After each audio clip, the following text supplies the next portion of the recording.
my name is Jessalyn Alvina, and today I'm going to present you the work I did during my internship in NUS NCI Lab, Singapore. So this is Bob.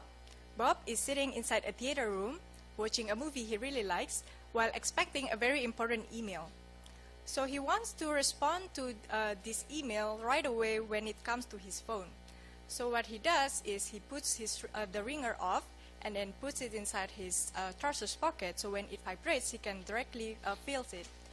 But then when the phone vibrates, how does he know that it's an email instead of other applications? So the current notification system which Bob uses is what we usually call the temporal patterns. With a single vibration motors, we can have different vibration patterns by manipulating the rhythm of the vibration. Tohowever, since nowadays there is a much larger variety of events which can generate the notifications, the temporal properties are rather limited. To enrich the information transfer, we can use multiple vibration motors to generate spatial patterns. By distributing the information spatially, not only it provides additional design choices, it can also enrich the information transfer. When the spatial feature is combined with a temporal feature, we can form a spatiotemporal feature patterns by sequentially activating a number of vibration motors to draw geometric shapes. Arguably, a shape is formed by points and directional lines which connect a point to another. For example, to draw an L, we can activate five different vibration motors sequentially. Our work focuses on the use of this type of pattern in mobile notification system. In the rest of my talk, a pattern refers to this type of pattern. However, in mobile settings, people tend to put their phone on different body sides, depending on the context. The most common place is the hand, as if you grab the phone, and then on thigh, as if you put it inside your trousers pocket, on waist, as if you put it inside a waist belt, and on arm, for example, when you're exercising. We know that different body sides have more or less sensitivity level. Therefore, if we would like to design an effective notification system, we have to make sure that people can recognize and perceive this pattern consistently, no matter where the phone is put. And this is the research question that we would like to investigate in this work. We focus on exploring spatial dimensions to design spatiotemporal vibrotactile patterns that can be recognized reliably on palm, arm, thigh, and stomach. An important thing to note is that recognizability is not the same with distinguishability. So in a distinction task, users are usually asked to differentiate between two stimuli. For example, given stimuli A and B, they have to say whether they are the same or different. Meanwhile, in the recognition task, given a stimuli A, they have to say it's an A instead of other alternatives. That's why recognition requires a more detailed analysis of the stimuli. And to answer our research question, first we should investigate whether cross-body recognition of a shape is possible or not. And we should start from the most basic patterns, points, and directional lines. To determine the recognizability of points and directional lines, we conducted experiment 1 on point and experiment 2 on directional line. We then evaluate, based on the finding from these two experiments, we designed OmniVib, a set of 8 patterns that can be recognized across body sides. And then we evaluated OmniVib in another 2 experiments. Experiment 3 is a more abstract lab experiment, while experiment 4 evaluated OmniVib in a more realistic context. So experiment 1 and 2 investigated whether the patterns previously tested on palm can be recognized when applied on other body sides. We are also interested in how people actually perceive a shape of a pattern when applied on different body sides. So experiment 1 on point focused on the absolute location of a point, and we designed 5 positional patterns, each consist of a single vibration in a certain point. The second experiment focuses more on the orientation of a directional line. Each pattern consists of 2 consecutive vibrations which form a virtual line, and each line has an orientation either horizontal, vertical, or diagonal. This is the prototype that we developed for all the experiments. So we used 9 vibration motors embedded at the back of the prototype, forming a 3x3 grid. We used the size of Samsung Galaxy S5 as a reference for the prototype size.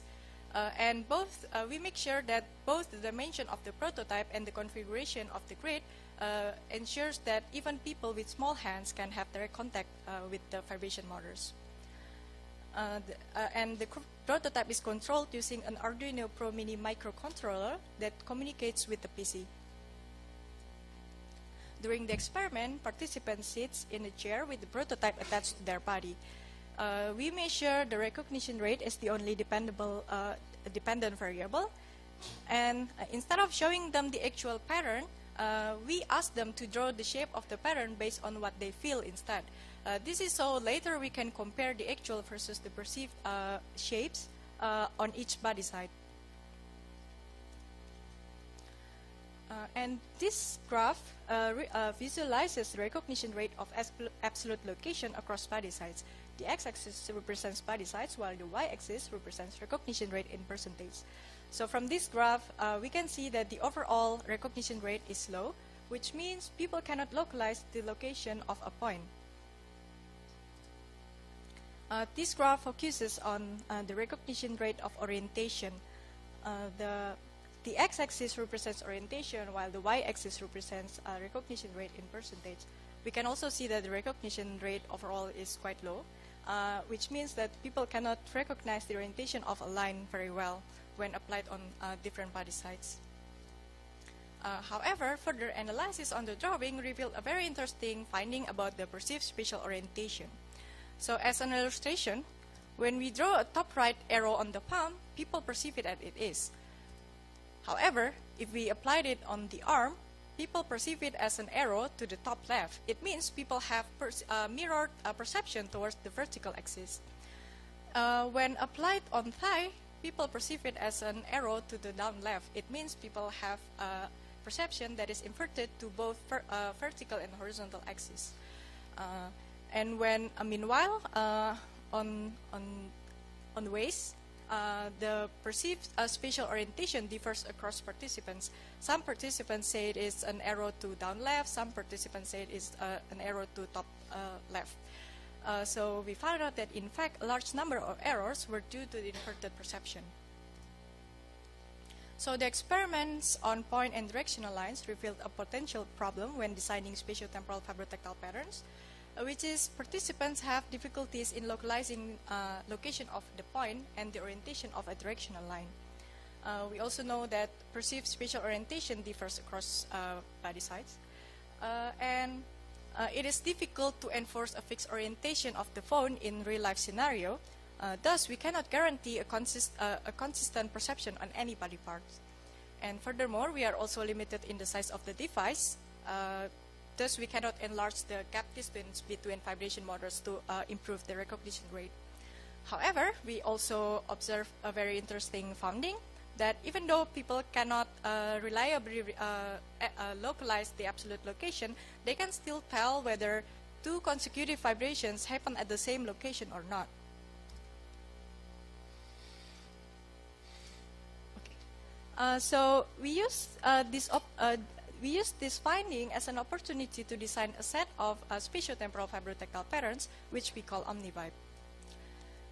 So OmniVib is a set of 8 spatiotemporal vibrotactile patterns that can be recognized across palm, arm, thigh, and waist.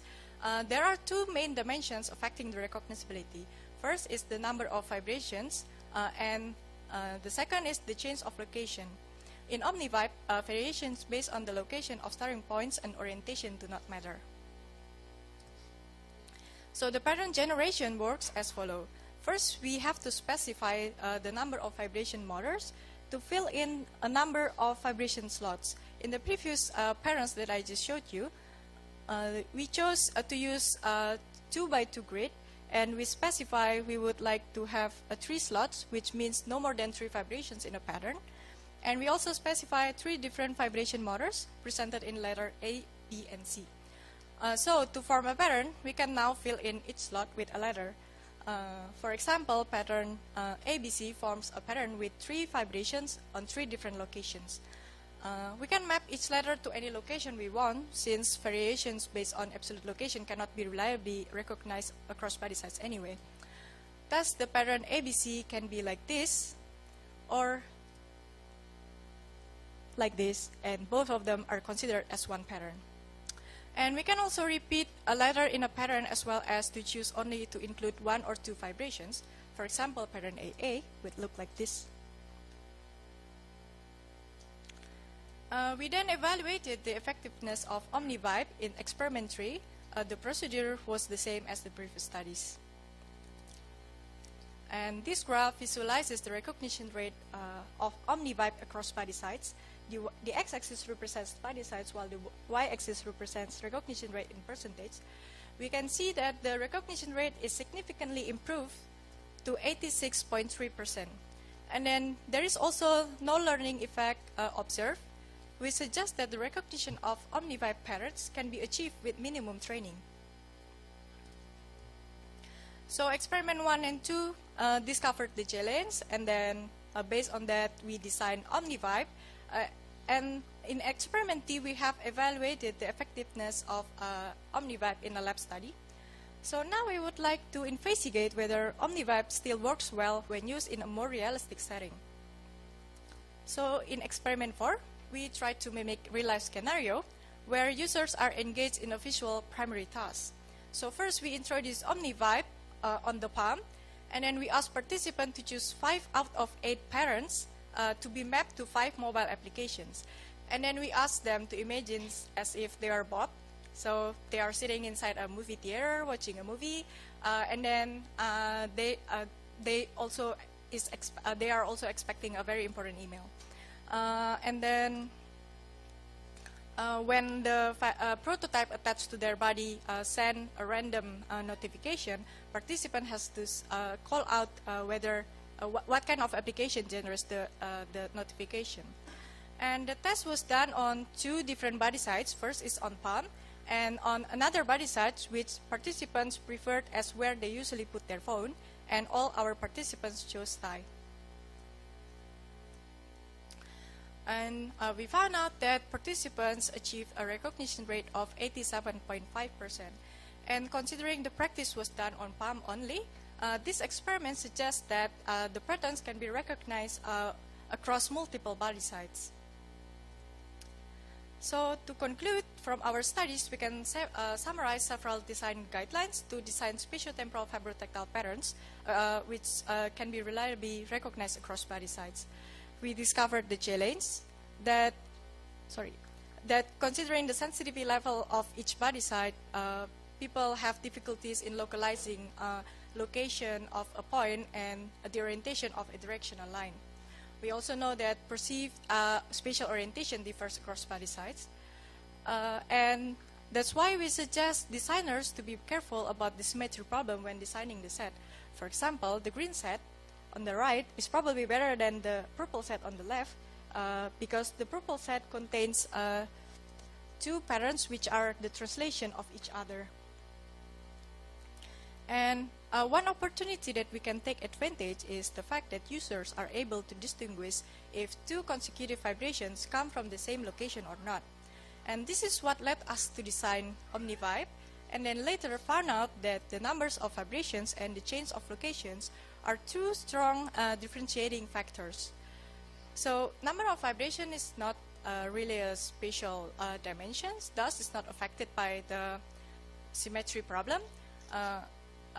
But the change of location is a spatial dimension, although it is binary, so it only needs to be distinguished. And OmniVib takes advantage of these 2 strong differentiating factors to design a set of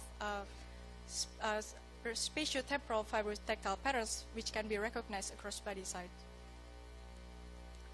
So that's the end of my presentation. Thank you. I'll be happy to answer any questions.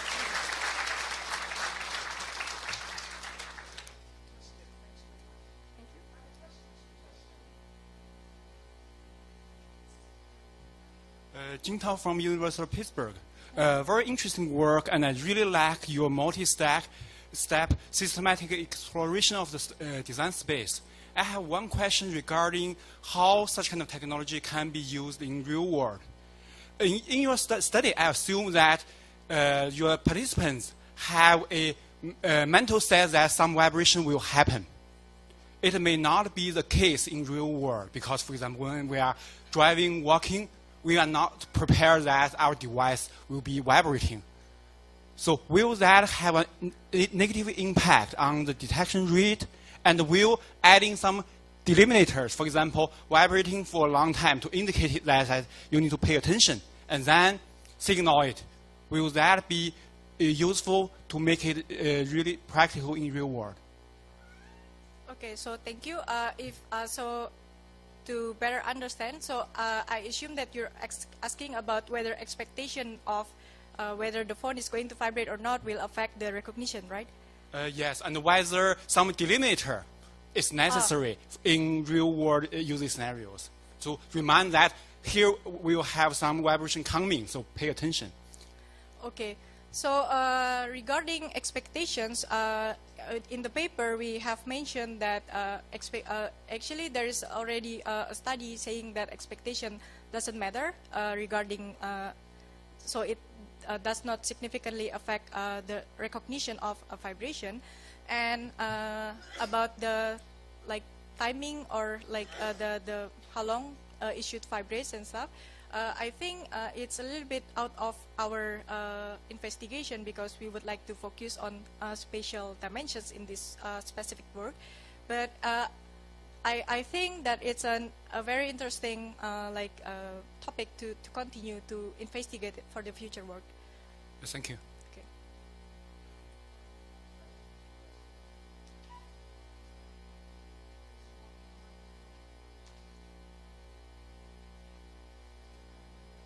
Yes.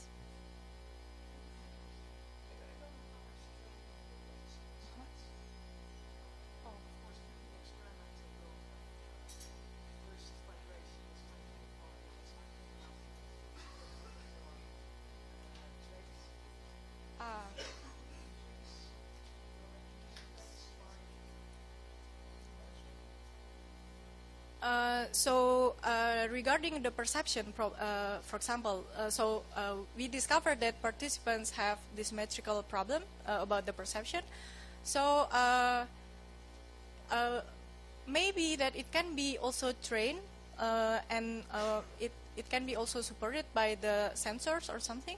But in real life, we think that it's very difficult to ensure that the orientation of a phone will always be like this or this. It can be